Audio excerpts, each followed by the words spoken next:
नमस्कार, इन खबर में आपका स्वागत है। जम्मू कश्मीर से अनुच्छेद 370 और 35A खत्म करने के बाद जिस तरीके से वहां के सभी राजनीतिक दल के नेताओं फारूक अब्दुल्ला, उमर अब्दुल्ला, पीडीपी की महबूबा मुफ्ती समेत तमाम नेताओं को नज़रबंद किया गया और लगभग 1 साल 14 महीने बाद इन नेताओं को एक एक करके छोड़ा गया, उसके बाद इनके सामने सबसे बड़ा संकट है कि अपनी राजनीति और अपनी ज़मीन को कैसे बचा के रखा जाए। लिहाजा फारूक अब्दुल्ला ने सवाल उठाया 370 की बहाली का और उसमें चीन की मदद मांग ली। यदि चीन की मदद से ही ये संभव है तो भी कोई गुरेज नहीं। अभी उसको लेकर के बहस और बवाल चल ही रहा था कि महबूबा मुफ्ती जो है वो उनको रिलीज किया गया। उनकी रिहाई के बाद फारूक अब्दुल्ला और उमर अब्दुल्ला उनसे मिलने के लिए पहुंचे और गुपकार जो घोषणा हुई थी उसको लेकर के उन लोगों की मीटिंग हुई। ये घोषणा वो हुई थी जब 4-5 अगस्त 2019 को 370 और 35 से खत्म किया जा रहा था, तो उस दौरान संघर्ष के लिए इसकी बहाली को लेकर के विपक्षी दलों ने एक अपना समझौता किया, मोर्चा बनाया कि हम इसके लिए संघर्ष जारी रखेंगे। बाद में नज़रबंद कर दिए गए।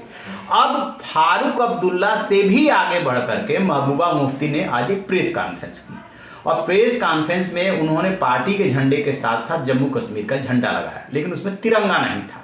पत्रकारों ने जब सवाल पूछा तो उनका कहना यह था कि तिरंगा तभी उठाऊंगी जब ये इस झंडे की बहाली होगी, यानी राज्य के झंडे की बहाली होगी। तो ये उनसे एक कदम और आगे निकल गए।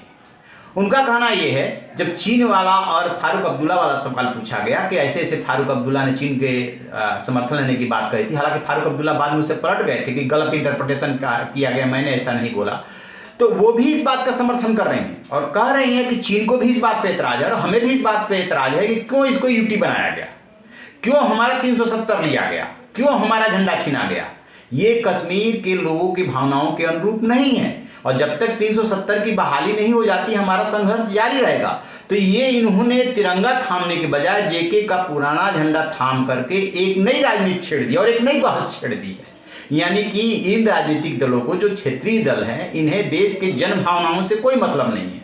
मतलब किससे है? अपनी वहाँ की राजनीति से। वहाँ के लोग, खासतौर से घाटी में जो लोग सोच रहे हैं उसके अनुरूप ये राजनीति करना चाहती हैं और ये इसकी वापसी चाहती हैं। प्रधानमंत्री नरेंद्र मोदी आज बिहार चुनाव में पहले उनकी रैली हो रही थी, उस रैली में यही सवाल उठाया कि ये वो कांग्रेस जो 370 की बहाली की मांग कर रही है। विपक्ष कह रहा है कि हम आएंगे तो 370 को फिर से बहाल कर देंगे, आप उनको वोट देना चाहते हैं। बिहार के लोग, जिन बिहार के जवानों ने अपनी शहादत दी है, तो खैर वो तो राजनीति और रैली की बात हो गई। लेकिन जो महबूबा मुफ्ती ने और इसके पहले फारूक अब्दुल्ला ने जो सवाल उठाया, एक ने चीन की मदद मांग ली और दूसरे ने तिरंगा थामने से, तिरंगा लहराने से इनकार कर दिया कि पहले हमें जेके का झंडा चाहिए, उसके बाद जो है मैं तिरंगा थामूंगी। ये बहुत गंभीर बात है और निश्चित रूप से तब भी फारूक अब्दुल्ला के खिलाफ देशद्रोह का मामला दर्ज करने की मांग उठी थी और इनके इस बयान के बाद भी ये मांग उठने वाली है और इसमें बहस छिड़ने वाली है कि आखिरकार ये राजनीतिक दल चाहते क्या हैं।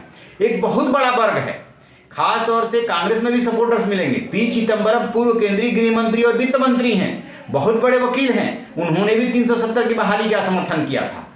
तो कांग्रेस में एक बहुत बड़ा खेमा है जो इसका समर्थन कर रहा है। पीडीपी नेशनल कॉन्फ्रेंस कर रहा है। नेशनल कॉन्फ्रेंस, पीडीपी की बात थोड़ी समझ में आती है, उनके क्षेत्रीय दल हैं, उनका अस्तित्व ही इस पर टिका हुआ है, लेकिन कांग्रेस जब सपोर्ट करेगी। अभी हाल के दिनों में शशि थरूर ने पाकिस्तान के एक मंच से जो भारत की लानत मलानत की, कोरोना से निपटने से लेकर के और इशूज को लेकर के, चाइना के कब्जे से लेकर के और बहुत सारे इशूज पे उन्होंने कहा कि पाकिस्तान हमसे बेहतर है। मोदी सरकार कोरोना से निपटने में अक्षम साबित हुई है, यानी कि पाकिस्तान के मंच से वो भारत को घेर रहे थे। इस पर बीजेपी ने सवाल उठाया कि क्या उनको पाकिस्तान में चुनाव लड़ना है। खैर, तो ये तो बात रही महबूबा मुफ्ती की, फारूक अब्दुल्ला की और कांग्रेस नेताओं की। राहुल गांधी भी आज बिहार में थे, उनसे भी ये सवाल वो प्रकारांतर से बोल रहे थे और इसको जोड़ने की कोशिश कर रहे थे कि ठीक है कि आप से यहाँ के लोगों ने अपनी शहादत दी, सैनिकों ने शहादत दी, लेकिन मोदी जी ने क्या किया, उस चाइना ने जो जमीन कब्जाई है उसको वापस लाने के लिए अभी तक तो कुछ नहीं कर पाए थे, इससे थोड़े काम चलेगा।